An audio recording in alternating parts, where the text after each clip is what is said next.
Okay, we're back, and we're here to read the Immeasurable Meaning Sutra and the Universal Worthy Sutra as the last two components of reading all of the Lotus Sutra.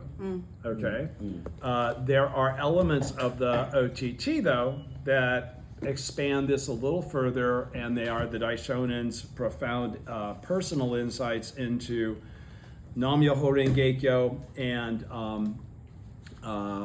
different phrases from the Lotus Sutra. So, in actuality, today we're going to finish this, okay? Because I'm going to do the only two things that we haven't covered, which is the Murogi Sutra and the Fugen Sutra. Okay, the Immeasurable Meanings and the Universal Worthy. So we'll do this today, and then it's getting to be summer. Sometimes we take a break. I wouldn't mind taking a break for the month of July. Okay, so that's why I'm saying we need one more meeting to get those 28 chapter things done. Okay, and I don't want to have then there be a big stretch between them. And I can do in a video that's just supplemental to everybody, that part where he gets into the ethereal, flashes to the left, flashes to the right, whatever. This next to the last section isn't as important because that's, again, there's nobody that can tell you exactly what he means by all of this because it's coming from his own enlightenment and he's only leaving hints of where he got his stuff. So I'm planning on on doing the essential passage in each of the 28 chapters of the Lotus Sutra, which runs from page 207 to page 220. All right, I plan on doing that without you guys here, okay? But soon, so that it's all a part of this work, okay? And then we're going to come back for one more meeting, hopefully next week, okay, to do this all 28 chapters of the Lotus Sutra and Nam-myoho Renge-kyo, because this is very important, because this is where I get everything is Nam-myoho Renge-kyo. The answer to everything is Nam-myoho Renge-kyo, okay? So can we do it? Are you guys available next week? I know it would be the third meeting of the month. Zoe? Catherine cannot. Catherine cannot. Okay, then I'm not inclined to. How about the first week of July? No, but You could do it the first week of July. Could anybody else do it the first week of July? No, but if next week Catherine can be online or study later, we could still pull it off. We'll do it next week. We could. Yeah, it's up to you. I'm just saying we could do that as well. All right. Yeah. Well, one way or the other. Well, that way we get it out of the way. So we don't want to use language like "get it out of the way." We sorry. want to get it covered and have continuity, because the next thing we're going to do is we're going to start reading the 10 major writings, okay? Right. Because we have a friend that's requested that we read one of them that we haven't read and we wouldn't read otherwise. And so then I thought the best segue is to go and get those done, and actually all of them, because they're very deep, but they're very technical, they're very dry, and I don't know how many people will really get a lot out of them. They're refutations of the other schools more than anything else. There's not anything about personal practice that's in any of them. Okay, it's all refutation of the different schools, other than something like the object of devotion or those. But he's talking about the ones that are actually remonstration. The one that you talked to me about reading, that's a remonstration on Nimbutsu. So, and I have no problem to do that. I want to remonstrate on Nimbutsu. I want to remonstrate on True Word. Because again, what most people don't understand is they think that there's still a lot of debate to still take place to qualify the Daishonin's teaching as the supreme teaching of Buddhism and the Buddhism for the latter day of the law. And I hate to inform everybody, but those debates already happened in the 50s and the 60s in Japan, in a Buddhist country that had original documents, okay, in the original Chinese. And the Soka Gakkai kicked everybody's ass. Okay, as it turned out, the other schools were relying on texts and doctrine that didn't even exist. Okay, so the reason that you don't hear the Soka Gakkai go out and debate everybody about who is practicing the right Buddhism okay, is that they've already had that debate. Everybody lost. They took whole temples with them. They would go to a Nimbutsu temple, debate the priest, kick his ass, and everybody go, well, shit, I ain't doing Nimbutsu no more. I guess I'm part of the Soka Gakkai. That's how they grew so fast. And that's also how they got such a rough reputation, because a lot of people thought that was very rude, that you would actually just go and take over a whole, but they were taken over on the basis of presenting the truth, and it was the decision of the people saying, I don't want to do, provisional teachings anymore. All right, so, but at any rate, I will get into all that later, but let me get started today with what we've got to do. We haven't started yet. Oh, yeah? I thought you already... Yeah, we already We already Yeah, we started. are. Oh, okay. I was going to say, freaked me out. Okay, so the Immeasurable Meaning Sutra, the synopsis on page 303 of the Buddhist Dictionary is the Immeasurable Meaning Sutra, also known as the Sutra of Immeasurable Meanings, a sutra regarded as the introductory teaching or prologue to the Lotus Sutra. It was translated into Chinese in 481 by Dharmagathathikas, a monk from central India. The sutra describes the Buddha's preaching on Eagle Peak and consists of 3 chapters. In the first, or virtuous practices chapter, the Bodhisattva, great adornment, praises Shakyamuni Buddha in verse on behalf of the assembly. This verse section contains the passage known as the 34 negations, referring to the substance or the essence of the Buddha. In the second chapter, the preaching of the law, Shakyamuni explains that all principles and meanings derive from a single law. Okay, so Shakyamuni explains that Nam-myoho Renge-kyo is coming in the 5th 500-year period. The whole thing about the Immeasurable Meaning Sutra I get off on, because without it saying it, I see Nam-myoho Renge-kyo everywhere in it. It's totally describing Nam-myoho Renge-kyo before anything else has been said in the Lotus Sutra, as far as I'm concerned. Okay, so I encourage you, if you want to, you can read it. It's a great read. It's on page 3 of the Lotus Sutra translated by Burton Watson. Okay, so in the second chapter, Preaching the Law, Shakyamuni explains that all principles and meanings derive from a single law. He then declares, because their natures, the people's natures and desires are not alike, I preach the law in various different ways. Preaching the law in various different ways, I made use of the power of expedient means. But in these more than 40 years, I have not yet revealed the truth, indicating that all prior teachings were provisional and expedient. The final 10 benefits chapter explains that by practicing this sutra, one can obtain the 10 kind of benefits. May I have a tissue? The blessing, the Buddha encourages Bodhisattva great adornment, and the other 80,000, as we know, that's just a number being used. The other 80,000 bodhisattvas present to propagate the sutra, and they vow to do so. So what's the most significant thing about the Immeasurable Meaning Sutra?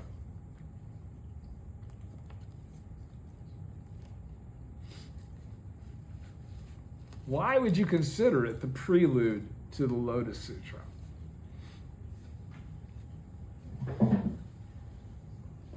Because this is where he says, in the last 40 years, I have not yet revealed the truth.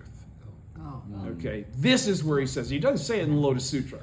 He says it before he gets to the Lotus Sutra. The Lotus Sutra is his response to the reality that he's now acknowledged in the Immeasurable Meaning Sutra. In these more than 40 years, I have still yet to reveal the truth. Everything comes from a single law. And again, he's talking about the law, the law, the law, the law. He never identifies the law. Okay, this is the stuff that Nichiren read, and his life manifested Nam-myoho Renge-kyo in the 5th 500-year period when it was time for it to come out. Okay, so that's the Immeasurable Meaning Sutra. We go on to the Universal Worthy Sutra here. Okay, first of all, Universal Worthy Sutra, who do you think that's about? Bodhisattva Universal Worthy. Okay, Universal Worthy Sutra is about Universal Worthy. Okay, So let's talk about universal worthy first, Fugen, and then we'll talk about the sutra. That this is how to worship. Let's see, how to practice meditation on the Bodhisattva universal worthy. Okay, so here we go. Universal worthy, in Japanese, Fugen Bosatsu. A bodhisattva who is regarded as symbolic of the virtues of truth and practice. So when you hear universal worthy, and you've heard the Daishonin break down the reality of what the meaning and what the truth is behind these entities or these individuals that we've been reading about, what strikes you if you hear universal worthy? Who's universal worthy talking about? This only comes from an enlightened mind. What? All of us. Yes, yes. Because we're all universally worthy. Yeah. Okay, Yeah. we all have the Buddha nature. All right. So in various sutras, he is depicted as one of the two leading bodhisattvas who attend Shakyamuni Buddha, the other being Manjushri. He is usually shown on the Buddha's right, riding a white elephant with 6 tusks. In the Universal Worthy 28th chapter, which we've already done, we're not doing that today. In the Universal Worthy 28th chapter of the Lotus Sutra, he vows to protect the Lotus Sutra and its votaries, saying to the Buddha, in the evil and corrupt age of the last 500-year period, if there is someone who accepts and upholds this sutra, I will guard and protect him, free him from decline and harm, see that he attains peace and tranquility, and make certain that no one can spy out and take advantage of his shortcomings. In this chapter, he also takes a vow before the Buddha, saying, I now therefore employ my transcendental powers to guard and protect this sutra, and after the Thus Come One has entered extinction, I will cause it to be widely propagated throughout Japadvipa, and I will see that it never comes to an end. Now that comes from the 28th chapter, right? Okay, so why is this considered part of the threefold Lotus Sutra? Why is this the epilogue of the Lotus Sutra? Okay, because the Lotus Sutra has just been preached. The 28th chapter has concerned this individual, right? It's the Universal Worthy chapter, right? And in that chapter, he's promised to protect everybody now. Okay, that try to uphold this law in the latter day, correct? Now, this is a whole sutra on his protection of those individuals that uphold the correct teaching in the latter day. All right, so he says, I now therefore, so he's transcendental all of his powers to guard and protect this sutra, and that by association, its practitioners, saying, I now therefore, so you're to understand that it is through the protection of Bodhisattva Universal Worthy that we receive the benefit of being protected. Obviously, we create the causes for Universal Worthy to give for the influence of Universal. But again, who is Universal Worthy? All of us. Okay, so what's the influence that's protecting all of us? Our Buddhahood. That's what we all share. We all share the same Buddha mind, right? Yeah. Okay. I'll see that it's widely propagated throughout Japadvipa and see that it never comes to an end. Our job is to do that. So we are Bodhisattva Universal Worthy, period. Okay, and we have the protection of the Buddhist gods. All right? Bodhisattva Universal Worthy is also the protagonist of the Universal Worthy Sutra, which is what we're going to read or reference, which describes the beneficent power, how to meditate on him, and the benefit accruing from doing so. In the Flower Garland Sutra, Bodhisattva Universal Worthy makes 10 great vows concerning his Buddhist practice, such as a vow to bestow all blessings upon all living beings and to lead them all to Buddhahood. This sutra relates the story of the good boy Good Treasures, who visits 53 teachers in search of the law. Good Treasures finally meets the 53rd teacher, Bodhisattva Universal Worthy, and on hearing his 10 great vows attains enlightenment. A number of murals from Central Asia and images from China and Japan depicting this Buddha are bodhisattva are extant. And now, the universal worthy chapter we already covered the last time we were together. The Universal Worthy Sutra, also known as the Fugenkyo. The abbreviated title of the sutra on which is, it's not, we call it the Universal Worthy Sutra. That's an abbreviation of the actual title. The actual title is How to Practice Meditation on the Bodhisattva Universal Worthy. Also abbreviated as Meditation on the Universal Worthy Sutra. A one-volume sutra, just like Immeasurable or the Immeasurable Meaning Sutra, that describes the beneficent power of the Bodhisattva Universal Worthy and how to meditate on this Bodhisattva. It was translated into Chinese in the early 5th century by Dharmamitra, a monk from Kashmir. Regarded as an epilogue to the Lotus Sutra, it contains a reference to the Lotus Sutra and Shakyamuni's preaching of that sutra. According to the Universal Worthy's description, Shakyamuni Buddha preached this sutra at a great forest monastery in Vaishali 3 months before his death. In the beginning of the sutra, Shakyamuni announces to the monks,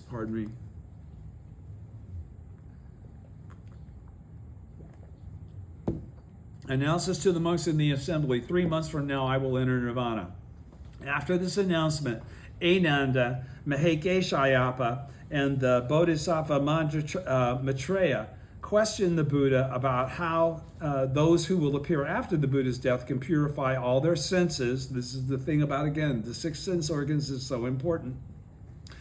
Their senses, and wipe away all their offenses without either cutting off earthly desires or separating themselves from the 5 desires. In reply, Shakyamuni says that by practicing meditation on the Bodhisattva Universal Worthy, carrying out repentance, and embracing the great vehicle's teaching, they can attain Buddhahood. Okay? But then the Daishonin came along and says, out of everything that I just read to you from the Immeasurable Meaning Sutra, he doesn't really care about more than the title.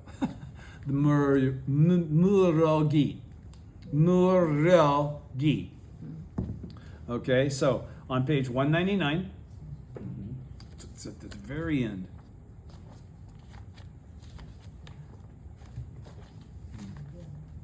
Right? Mm-hmm. You got it. The Immeasurable Meaning Sutra, 6 important points. Point 1 on page 199. Ooh, I need that. Okay. Here we go, guys. Home stretch.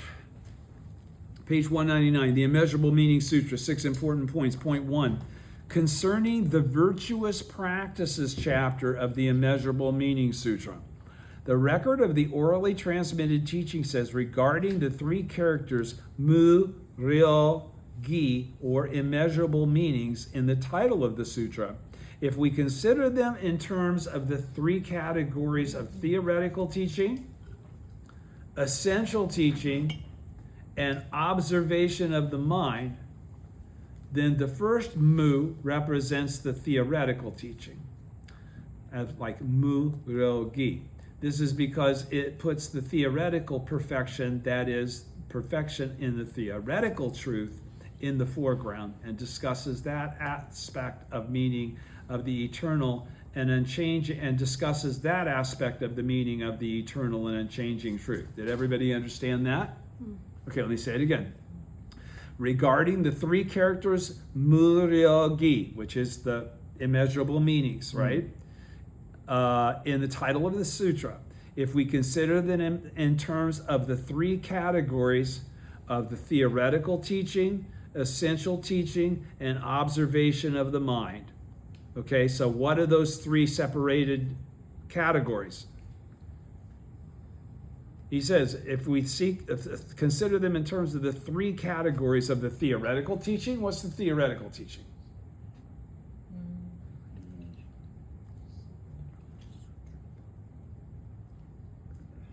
First 14 chapters. Yep. Essential teaching. Second 14 chapters. Observation of the mind. Everything that came from Chentais extrapolation. Okay, it is a different teaching than the original teaching. It's a evolved teaching, okay, that doesn't utilize seated meditation. In the end, it's active recitation that we utilize, right? So he says, okay, so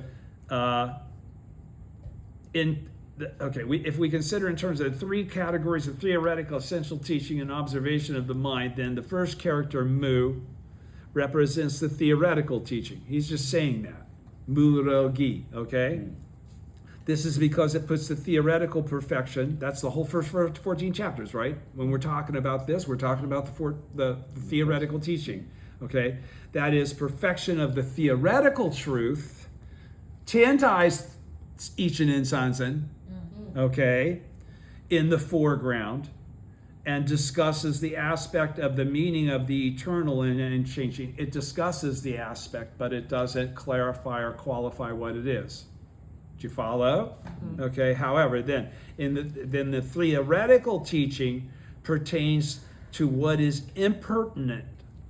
Okay. To what is impermanent. What is impermanent?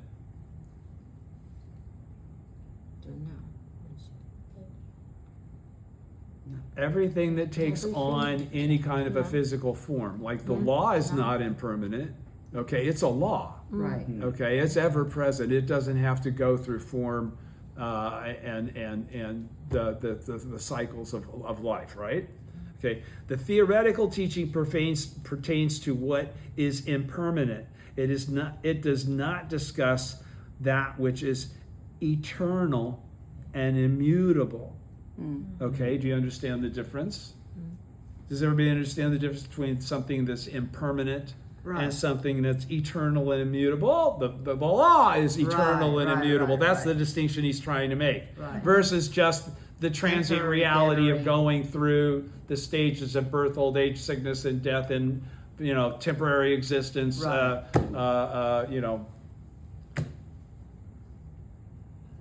Non-substantiality, temporary existence in the middle way. Okay, the middle way is this eternal and immutable truth that we keep coming back as. We are manifestations of the law itself, right? Okay. True, it states clearly that these phenomena are part of an abiding law. Remember when Shakyamuni said that? It's said in the synopsis, Shakyamuni says that all things come from a single law. I read it from the dictionary. True, it states that these phenomena are part of an abiding law, that the characteristics of the world are constantly abiding, Lotus Sutra expedient means. But this is to present the theoretical aspect of the eternal and immutable. Okay? Why does he say that? Because that explanation doesn't touch Nam-myoho Renge-kyo.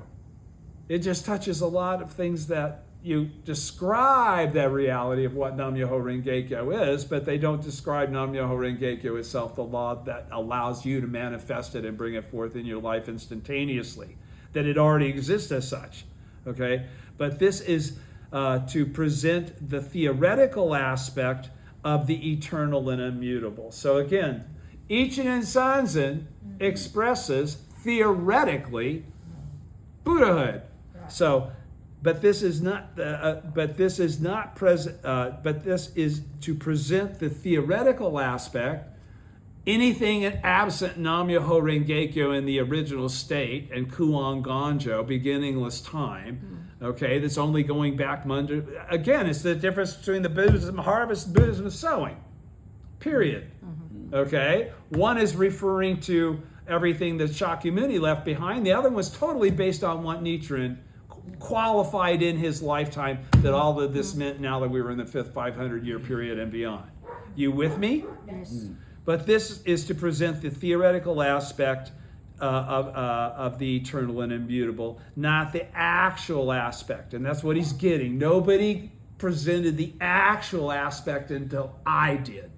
Nam-myoho Renge-kyo, because it wasn't time yet. It's not because I'm special. It's because it was not time yet. All right? But this is to present the theoretical aspect of the eternal and immutable, not the actual aspect. It speaks of the characteristics of the theoretical and immutable. The word mu means ku. What do we know ku means? One of the meanings of ku is what? Death. What? No. Non-substantiality, which is usually pertains to death. Okay, but you're usually dead if you go into non-substantiality, but it's not. Yeah. Okay. One is a single moment of no more life. Okay, and the other one's an eternal place you reside until you come back into it again. All right. The word mu means ku, emptiness, or non-substantiality. Right. But this is not the mu of Dhammu that means that nothing remains after death. This isn't blown out. This isn't the nirvana of the Hinayana Buddhism, okay? It is the mu that corresponds to the ku, get it? That is not separate from temporary existence and the middle way.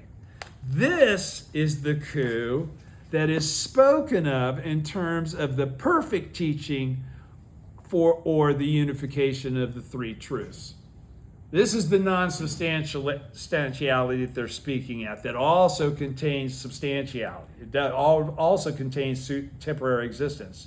That validates the fact that it's really just the middle way. That's how we get away from the delusion of consciousness only school and we live in a program or some shit. It's all in our mind.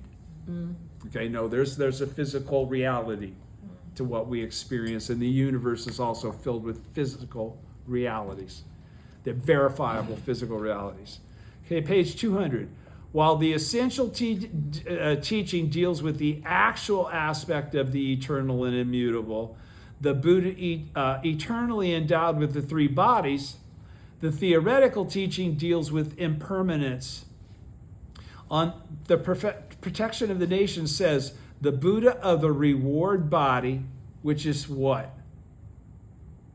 Okay, the Buddha of the reward body, which exists depending on causes and conditions, represents a provisional result obtained in a dream, while the Buddha eternally endowed with the three bodies represents the true Buddha from the time before enlightenment. Let me say that again. What is he saying here? Listen to the paragraph. While the essential teaching deals with the actual aspect of the eternal and immutable, okay, which is the second 14 chapters, right? The Buddha eternally endowed with the three bodies, which is what? From observing, where does the three bodies come from? Where was it mentioned for the first time? Is it, it's from Tentai. Okay? So, while the essential, because it used to be, prior to Tentai, it was believed that all three bodies were separate kinds of Buddhas. Tentai is the one that said, no, they're all the same thing. Okay? While the essential teaching deals with the actual aspect of the eternal and immutable, the Buddha eternally endowed with the three bodies, us,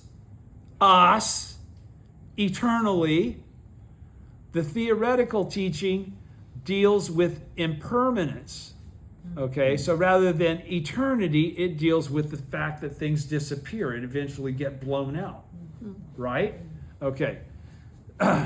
On the protection of the nation says, who did the protection of the nation? I think that was Nagarjuna or somebody. At any rate, the Buddha of the, or maybe it was Myola, I'm not sure. The Buddha of the reward body, which exists, it couldn't have been Nagarjuna, it has to be Myola.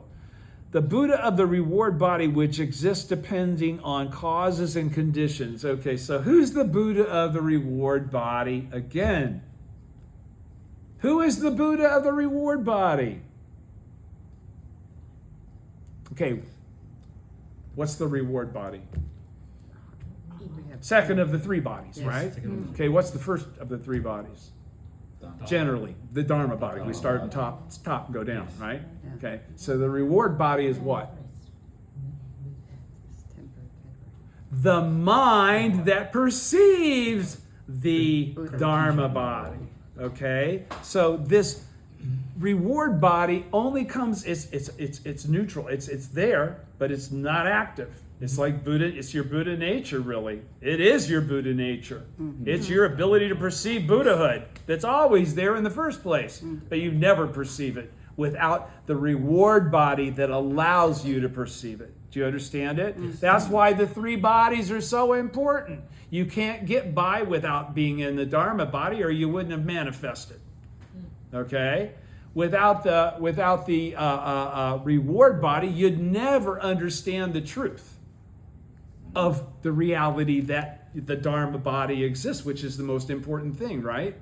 And without a manifested body, you wouldn't be able to do anything with it. Yes. Okay, so these are the three elements that allow us to transform from common mortals into Buddhas in a single lifetime, in a single moment of life. Everybody's with me? Yeah. Okay, good. I'll go faster now. The Buddha of the reward body, which exists depending on causes and conditions, which would be what causes and conditions? How are you going to activate the reward body in the latter day of the law? Only chanting Nam Myoho Renge Kyo. No other reward body is of any use. Okay? All right. So, which exists upon whether or not you're chanting with faith is what that actually says. I'm sorry it takes me so long to explain a single comma to comma point. Okay? Represents a provisional result obtained in a dream. Okay? What's the provisional? Single lifetime, right? In a dream. Obtained in a dream, obtained while you were in non-substantiality the last time. The causes for your life in this moment were made prior to your existence in this lifetime. Right? Yeah. Okay, that's what he's saying. All right. While the Buddha eternally endowed with the three bodies, now we're getting to the truth from kindergarten understanding of what this is to the university level. Okay. Pardon me. But the Buddha, pardon me. While the Buddha eternally endowed with the three bodies represents the true Buddha from the time without beginning. The Nam Myoho Renge Kyo thus come one, the original entity of the three bodies that you are, in fact. Okay? All right. Sorry. Now, Nichiren and his followers who chant Nam Myoho Renge Kyo are this true Buddha. From time from the time before enlightenment, because it was only the law, it was only Myoho Renge. There was nothing manifest yet from Myoho Renge for it to become Myoho Renge Kyo, the law. Okay, who now Nichiren and his followers who chant Nam Myoho Renge Kyo are this true Buddha, from time before enlightenment, who is eternally endowed with the three bodies. And that's the whole thing we're told throughout the lecture on the orally transmitted teaching. We are the entities of the three bodies. Those of us that have been born in the latter day of the law with Nichiren as our master, and with Nam Myoho Renge Kyo as our teacher, as our life. Okay? Is everybody with me? Yeah. Okay, so then he says, point 2. Concerning the character Ryo. We're only getting to the second character of the title here, guys. The record of the orally transmitted teaching says the character Ryo, to measure or to estimate, pertains to the essential teaching, because Ryo has the essential teaching, the second 14 chapters, because Ryo has the meaning of to weigh and to include. The heart of the essential teaching is the exposition of the eternally endowed three bodies of the Buddha. This concept of the eternally endowed three bodies does not refer to the Buddha alone. It refers to all living beings. All living beings have the three bodies. Those insects out there have the three bodies, okay? My animals, my pets all have the three bodies. That's why we are not supposed to see separation between ourselves and anything, okay? All right, it explains that all the 10,000 things in the universe are themselves revealed to have the Buddha bodies of limitless joy. So what would that mean? That would mean the three bodies, because you got to have the three bodies to be a Buddha of limitless joy. Okay, so what did that just say? That says that even the realm of the environment includes this. Okay, so let me read that sentence again. It's very powerful because it says, what it's basically saying is saying, everything is Nam-myoho Renge-kyo, whether it's sentient or insentient, whether it's manifest or in ku. It doesn't matter. It's all Nam-myoho Renge-kyo. Before there was anything, it was still all Nam-myoho Renge-kyo. Nam-myoho Renge-kyo never got created. Okay? It was only finally identified. Okay? So, therefore, while the theoretical teaching makes clear the theoretical perfection of the unchanging truth, the essential teaching takes over this explanation without change and deals with the eternally endowed three bodies present in the individual thing itself, setting forth the actual perfection of the 3,000 realms in a single moment of life as it is revealed in the essential teaching. What did he just say there? What was he talking about? You don't have a clue? Come on. Whenever you hear this word, you ought to hear a ding, ding, ding, ding, ding, ding, ding, ding go off in your head. What's the word? It's throughout the text of this book. And I've called it out every time it's mentioned because it's the distinction between how I interpret what I read. When he uses the word actual, and if you'll go back through my book, you'll see I have it circled every time it said actual. Actual is always Nam-myoho Renge-kyo. Actual is all the original state. Always the original state.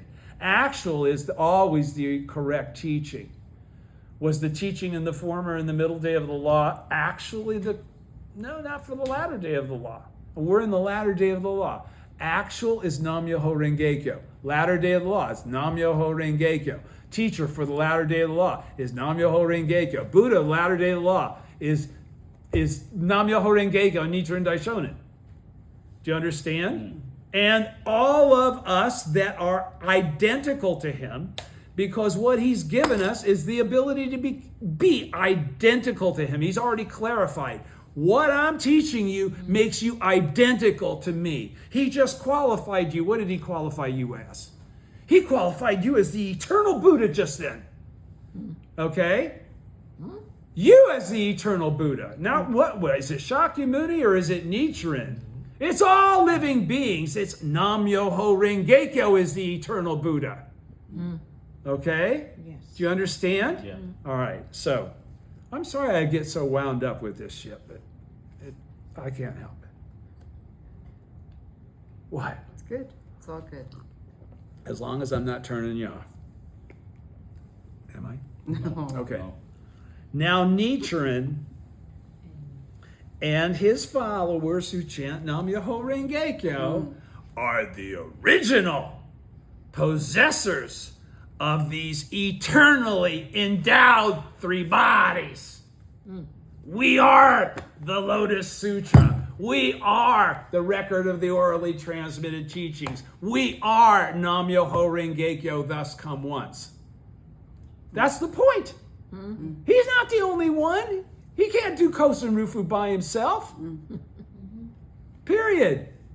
And he says, in order for you to have what I have, I got to make you equal to me. You are equal to me.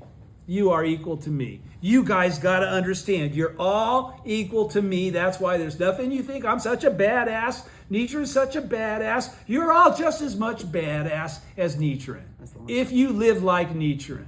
If you're not afraid of anything. If you don't begrudge your life. If you understand the teaching because you take the time to. If you have the compassion to share it with others, there is nothing that can defeat you. It's amazing. It's amazing. It's amazing. Now, okay, yeah, point 3. Thank you, dear. Concerning the character Gi, Mu-ryo-gi, the record of the orally, page 201, the record of the orally transmitted teaching says the character Gi or meaning pertains to the observation of the mind. What's the observation of the mind? In 2025. Huh? In front of the In front of- Gohonzon. In front of the Gohonzon. Chanting, Chanting, more so, connecting. Yeah, Yeah. Connecting. Yeah. Kyochi Myogo. Going for Kyochi Myogo, right? Correct mind.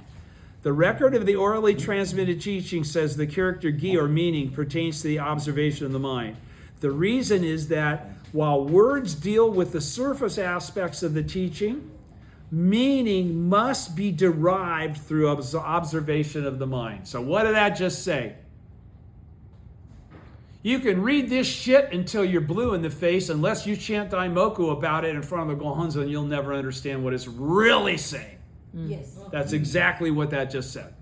It only meaning must be derived. In other words, the reward body got to translate it Right. to something meaningful that makes the reward body the reward body.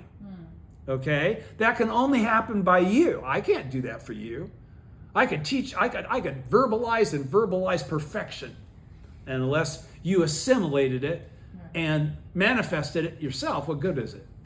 I surrounded myself by a bunch of mirrors. As soon as I leave the image, it's gone. We're looking for things that are eternal, right? They're passed on from generation to generation, individual to individual, based on karma. This is the law.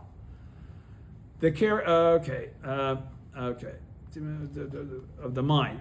That is, the words that are preached in the sutras are referred to in the realm of the mind in order to arrive at the meaning. This is particularly true of the immeasurable meanings of the sutra. Since the sutra discusses the immeasurable meanings that are born from a single law, because again, realize this is being preached before, Lotus Sutra has begun, right? And to hear that everything comes from a single law is like, huh? You haven't been saying this, okay? All right, which is what gives birth to. That's why he said, in this more than 40 years, I haven't said the truth. Okay, because he hasn't. All right, that which gives birth is gi or meaning. That is the single law, and that which is given birth is muryo, that which is immeasurable. Hence, this immeasurable meaning concerns both that which gives birth and that which is given birth. This, however, should not be taken as a statement of how these qualities of giving birth and being given birth apply to the relationship between the Lotus Sutra and the Immeasurable Meaning Sutra. Okay, so what did the last sentence just qualify?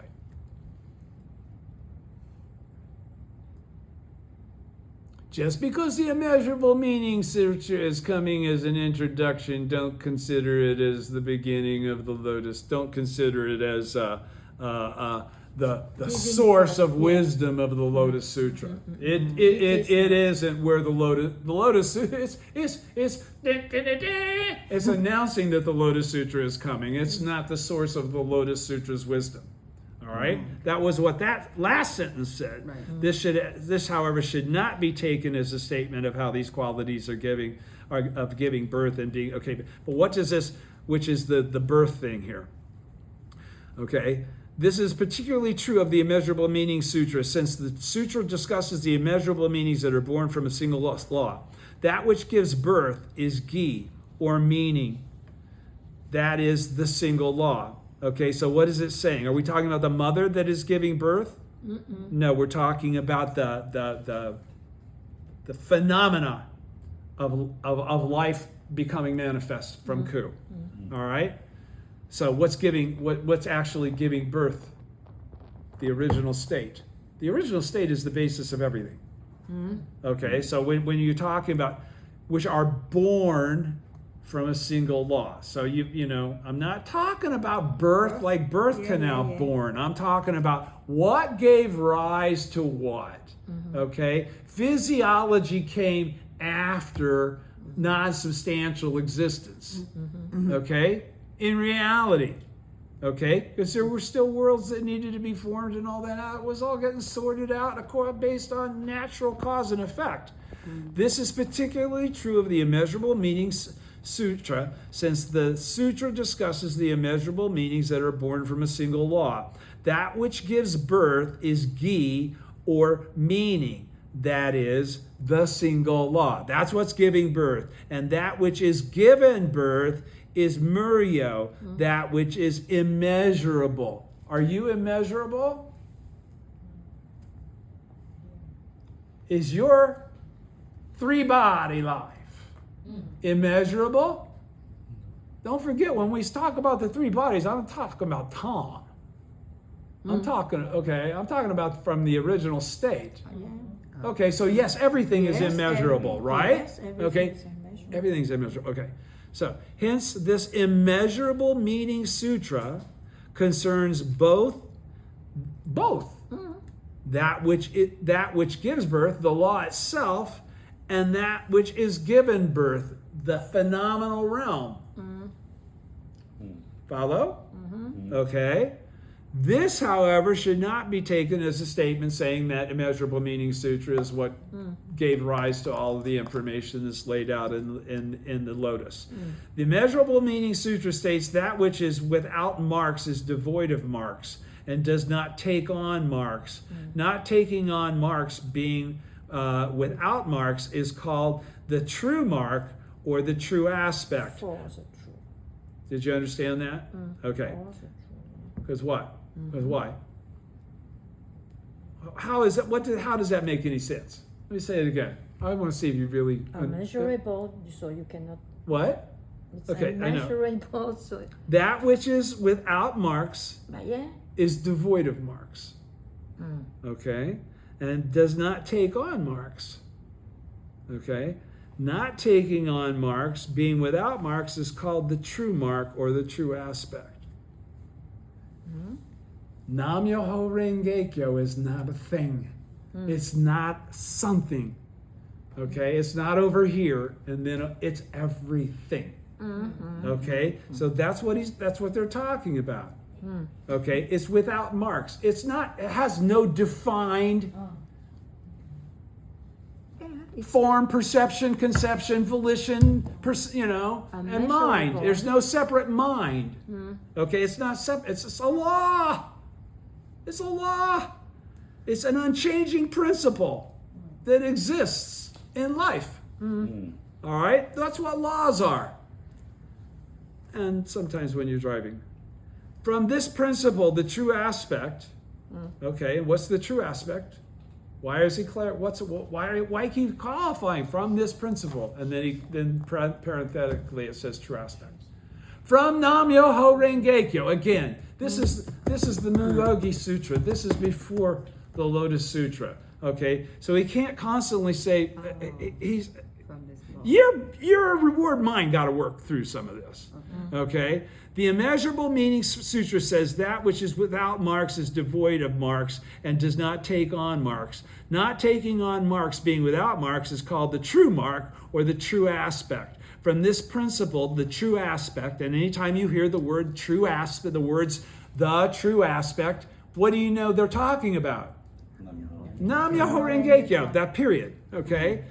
From this principle, Nam Myoho Renge Kyo, the 10,000 things are derived. Simultaneity of cause and effect. Don't forget that Nam Myoho Renge Kyo is the simultaneity of cause and effect. All things are created through a process of cause and effect. Everything's created through a process of cause and effect. In the absence of things to make causes, there are no effects. Okay? Oh, God. Okay, their source is the true aspect, and hence this is a matter pertaining to observation of the mind. Okay, so what's he saying there? This isn't something that you can understand just by knowing shit.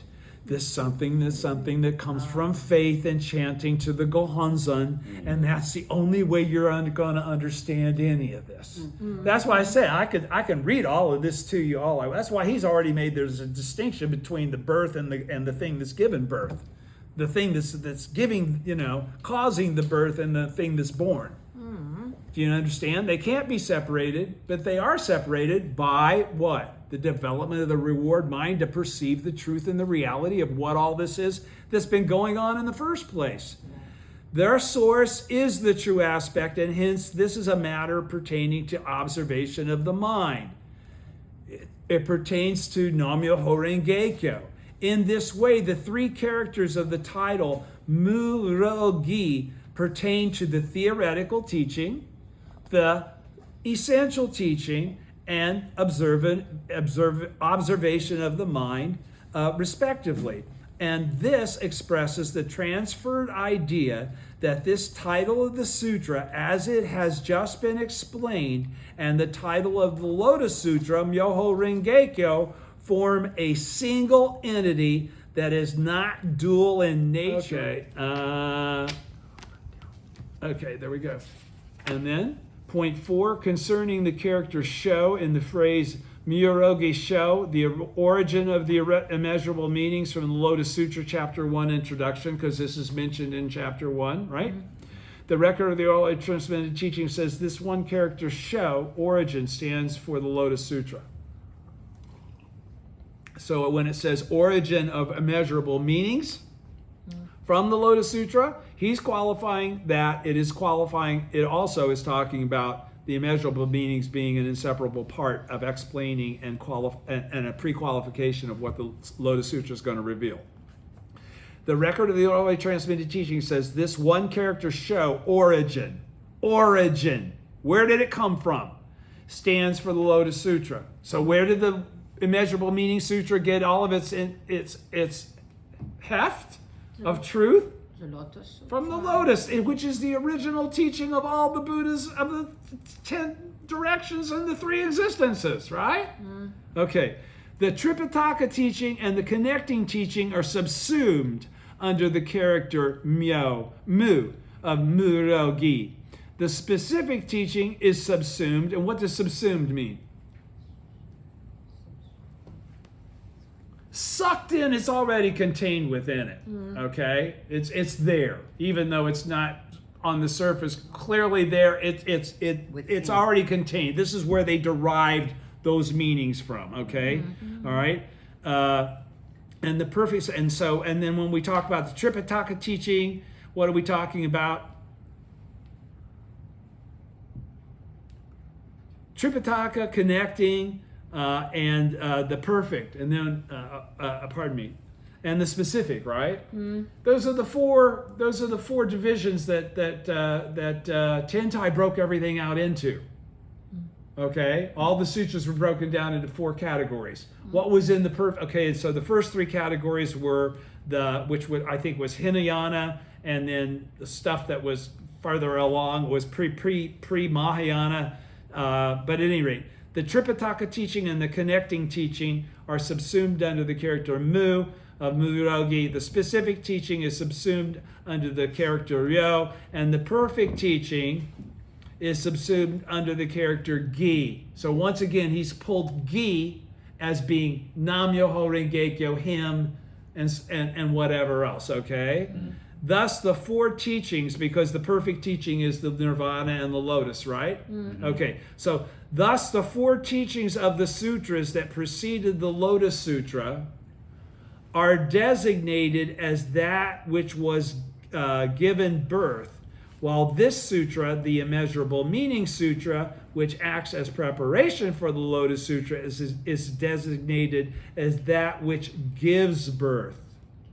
All right? Do you understand? In other words, the other thing's prepared for the Immeasurable Meaning Sutra. Mm-hmm. The Immeasurable Meanings Sutra is now giving birth to the truth.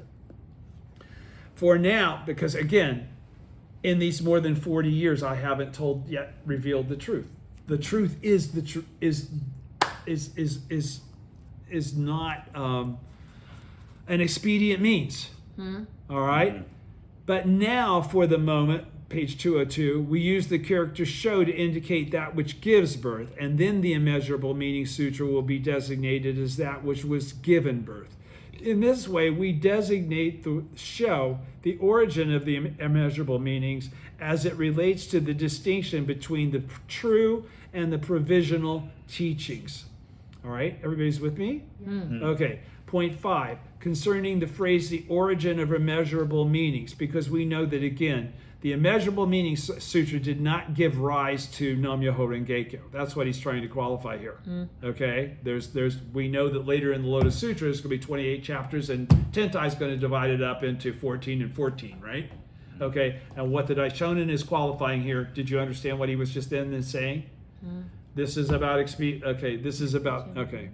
But now for the moment, we use the character show to indicate that which gives birth, and then the immeasurable meanings will be designated as that which was given birth. In this way, we designate the show the origin of the Immeasurable Meanings Sutra as it relates. A little bit of that always happens, and you can never turn it off.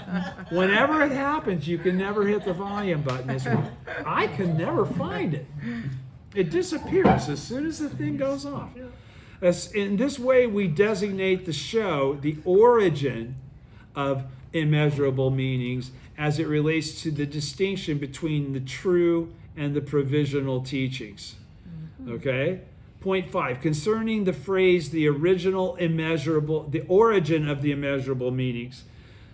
The record of the orally transmitted teachings, okay, cool, says the 8 volumes of the Lotus Sutra correspond to the word origin.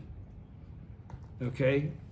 Okay, what did I talk? I said this already before. I said original, I always circle. Okay, so why is origin? Why I've got it circled again. The record of the orally transmitted teaching says, Nichiren says, the 8 volumes of the Lotus Sutra, which is 8 volumes long, right? Okay, correspond to the word origin. While the Immeasurable Meaning Sutra corresponds to the words immeasurable meanings. Okay? Why is he saying it that way?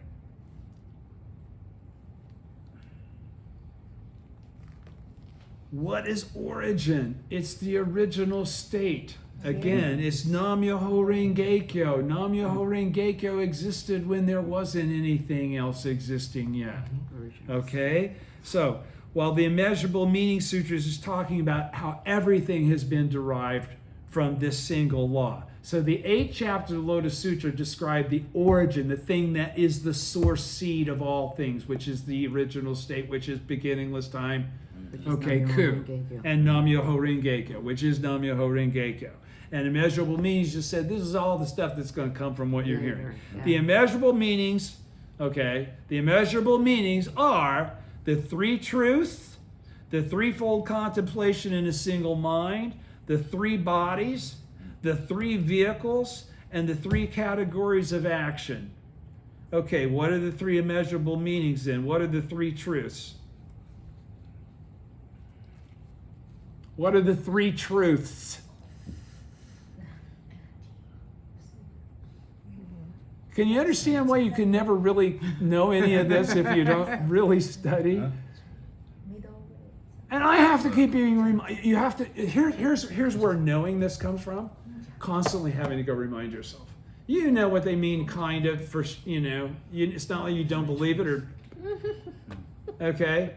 What are the 3 truths?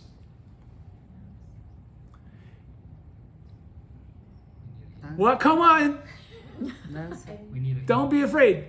I always start out with number 2. That's how I remember. Temporary existence. Oh, yeah. Non-substantiality. That's what I was supposed to begin with. Non-substantiality, temporary existence, and the truth of the middle way. Okay, so he's saying immeasurable meanings are the 3 truths. They're also threefold contemplation in a single mind. How is that? What is that? What is threefold contemplation in a single mind? It was the meditative practice by which, under Tentai's deal, you would perceive, you would meditate on non-existence,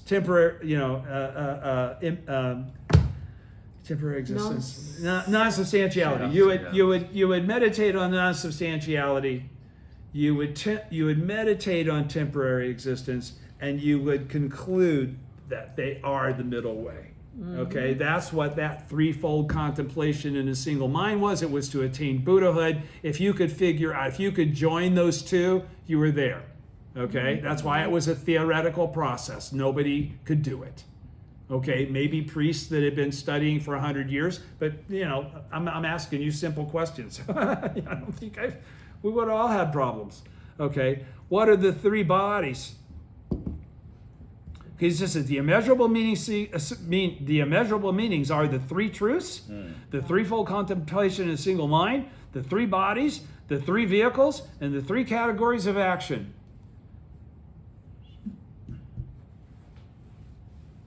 Okay, so then what are the three bodies? Dharma body, reward body, and manifest body. What are the three vehicles?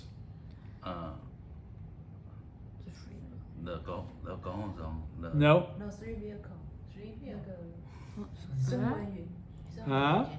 Three vehicles. Voice hearing. There we go. Voice hearing. Force, hearers, cause awakened ones, and bodhisattvas. And then the three categories of action. Because you don't say it so often, I knew you might not know when they're. Come on, think.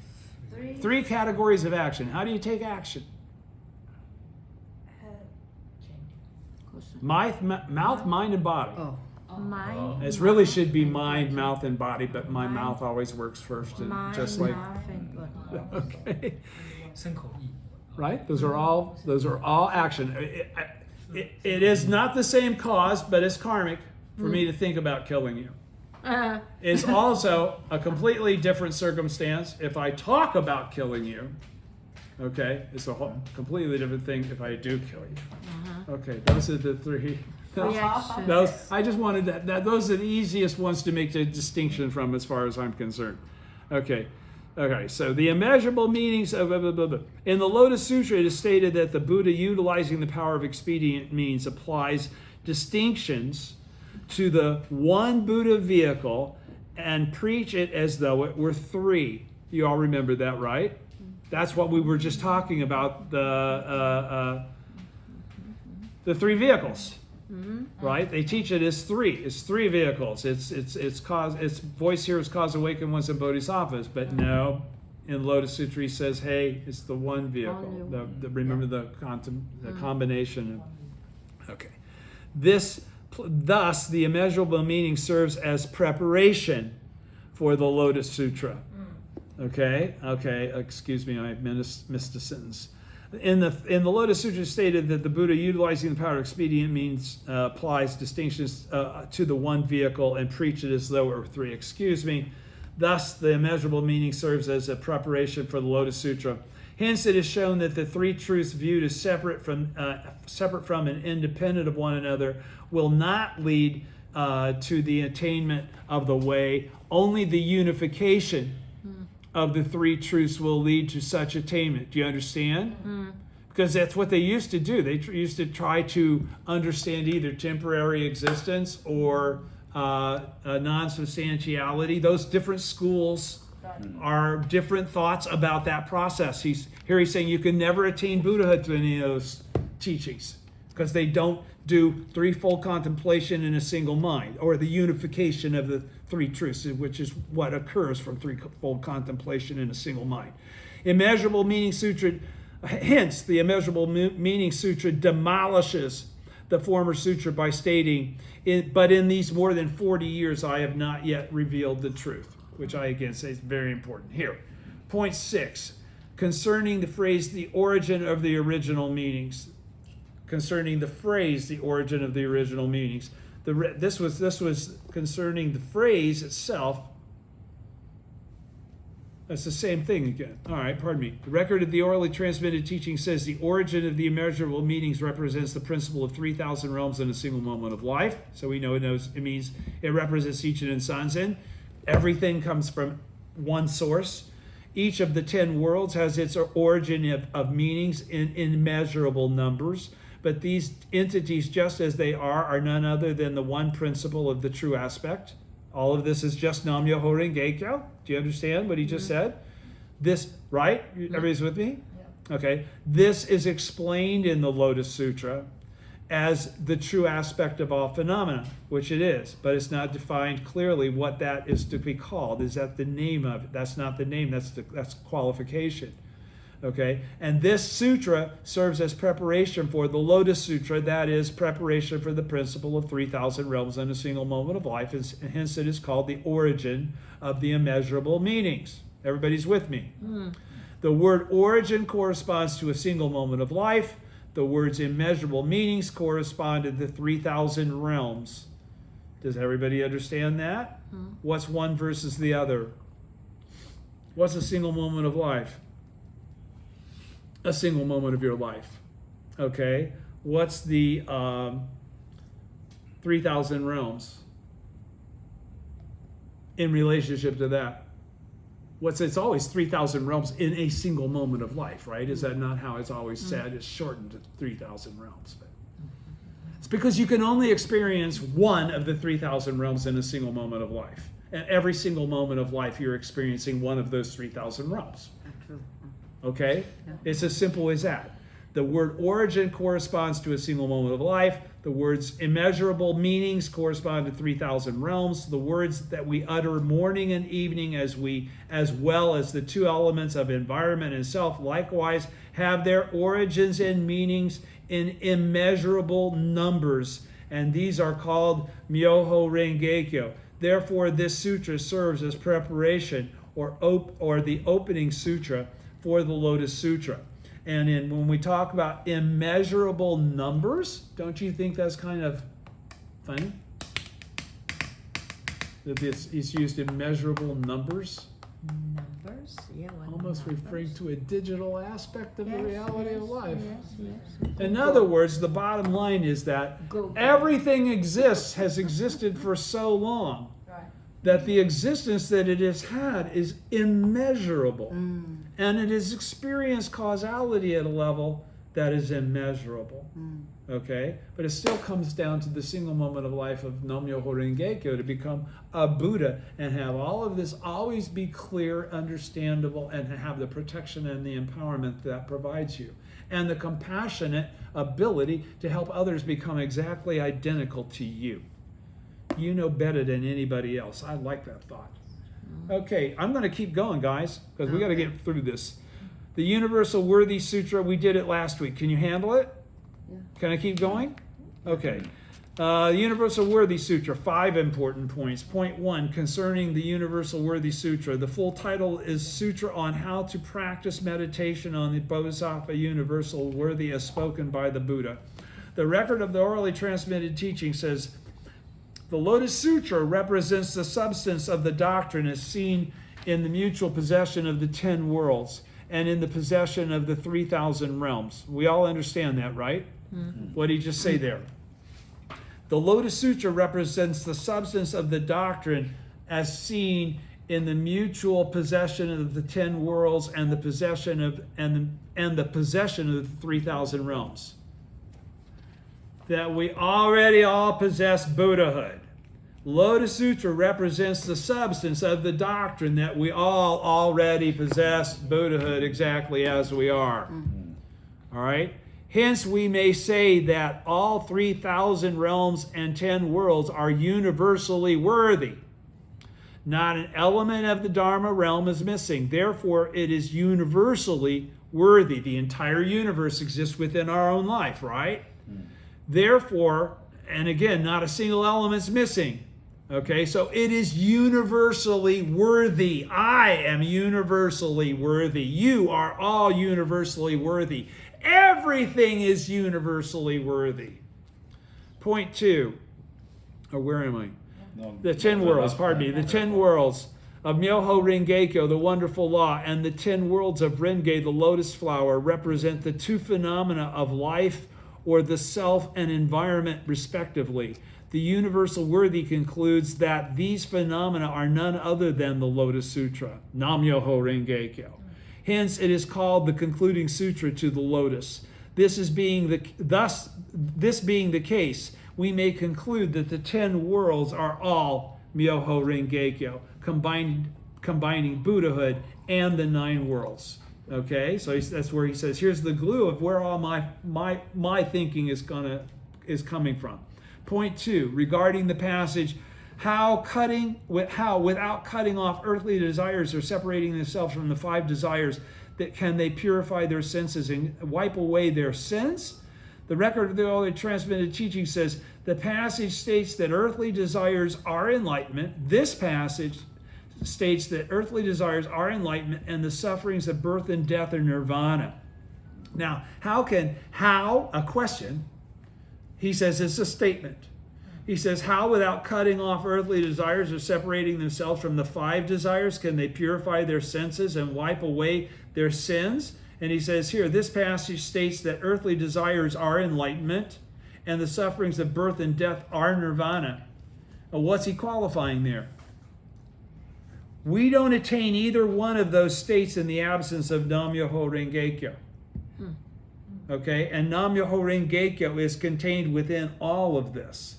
Okay, all of this, the sufferings that were wiped out, Nam-myoho Renge-kyo was there. Okay, so I say it again. How without cutting off earthly desires or separating themselves from the 5 desires can they purify their senses and wipe away their sins? How as common mortals can they become Buddhas in their present forms? Is what that question is asking. It says this passage states that the earthly desires are enlightenment.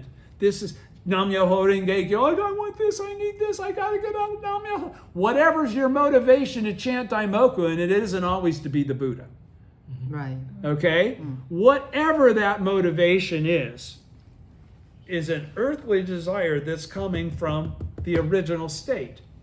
Okay? It's leading you in a direction that you've already been going, whether you wanted to or not, ever since you heard the name and the words of the truth. Okay? You don't have a choice. You're going to become a Buddha. And no matter how painful that is. Okay? Okay, so he says, where am I? For the record of the orally transmitted, this passage states, in the sufferings of birth and death are nirvana. For the votaries of the Lotus Sutra, greed is greed and remains just as it is. Anger is anger and remains just as it is. Foolishness is foolishness and remains just as it is. And yet they are carrying out Bodhisattva universal worthy's practice of the law. One should understand this clearly. Oh, I got goosebumps. What did that just say? You don't have to change. These guys don't have to be perfect, and it doesn't matter at all. They're still the Buddha.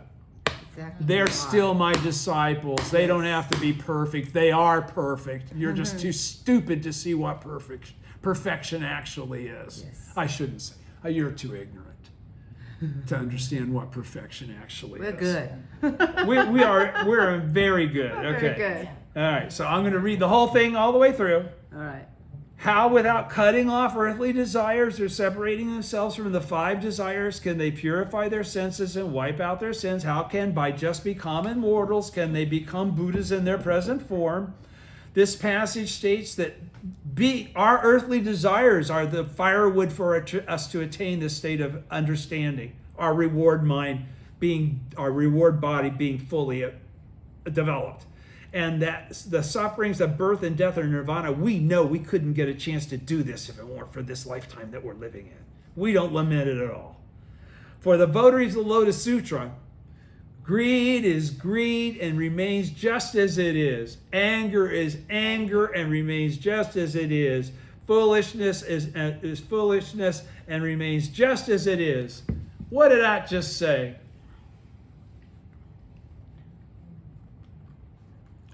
The 3 poisons are the 3 poisons, ain't got nothing to do with being the Buddha. What did I just talk about? Greed, anger, and foolishness. What are those? The 3 poisons.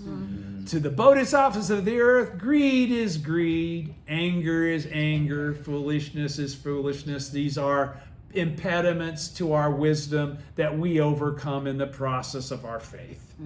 Big deal. It doesn't matter that they're doing those greed, anger, and foolishness shit. They're still preaching the law. Don't fuck with them. Okay, seriously. Exactly. Okay, he's qualifying. One should understand this clearly, he qualifies. And yet they are carrying out bodhisattva universal worthies practice of the law. One should understand this. They are Buddhas. Don't mess with us. Don't mess with them. It's not in your best interest. That's not a threat. That's a statement of compassion, actually, because I believe what the sutra says. And the sutra says there will be a repercussion. Not me. I didn't wish it on you. Point 3, regarding the 6 things to keep in mind. Do you know what the 6 things are? All right. Keeping in mind the Buddha, keeping in mind the law, keeping in mind the order, keeping in mind the precepts, keeping in mind almsgiving, keeping in mind heavenly beings. The record of the orally transmitted teaching says, Nichiren says, keeping in mind the Buddha means keeping in mind the guide and teacher who said, I am the only person who can rescue and protect others. Okay? Now, we know that that's stated in the Lotus Sutra. But we also know that there is no law revealed by Shakyamuni that allows for anyone to attain Buddhahood in their present form. Okay? We also know that this statement, I am the only person who can rescue and protect others, should be something that each one of us feels ourselves. Not out of arrogance, out of responsibility. Right. Okay? Because we have no doubt about the power of our life. Right. We are the Buddha exactly as we are. Okay? So, that's what that actually means. Keeping in mind the Buddha means keeping in mind the guide and teacher who said, you are exactly like me. You are identical to me. And I am the only person who can rescue. That means you are too. What we do, Nam-myoho Renge-kyo, is what allows all of this to occur. All right? So keeping in mind the law means keeping in mind the 5 characters of the Daimoku in the age after the passing of the Buddha. That's the 5th 500-year period and beyond he's talking about. When he's talking about the 5 characters of the Daimoku, he's talking about post, former, and middle day of the law, frankly speaking. All right? Keeping in mind, he's giving you a bunch of keeping in minds here. Keeping in mind the law means keeping in mind the 5 characters of the Daimoku in the age after the passing of the Buddha. Keeping in mind the order means keeping in mind the practitioners who are ordinary mortals in the latter day of the law. That's me thinking about all of you whenever I'm chanting, and everybody else that I think about, and whoever you think about. Okay? And I would assume that you do, because I don't think you can chant without that coming into your life, that compassion. Keeping in mind the precepts means keeping in mind the passage in the Lotus Sutra says, this is what is called observing the precepts. It means taking all the shit. All right? Keeping in mind almsgiving means keeping in mind that one should bestow the Daimoku on all living beings. Keeping in mind almsgiving doesn't mean thinking about how much money you should be giving the temple or the organization or somebody else. It should be always about propagating the law. And if those things facilitate propagating the law, that's the reason you give them. Okay? Keeping it because there's no inherent benefit otherwise.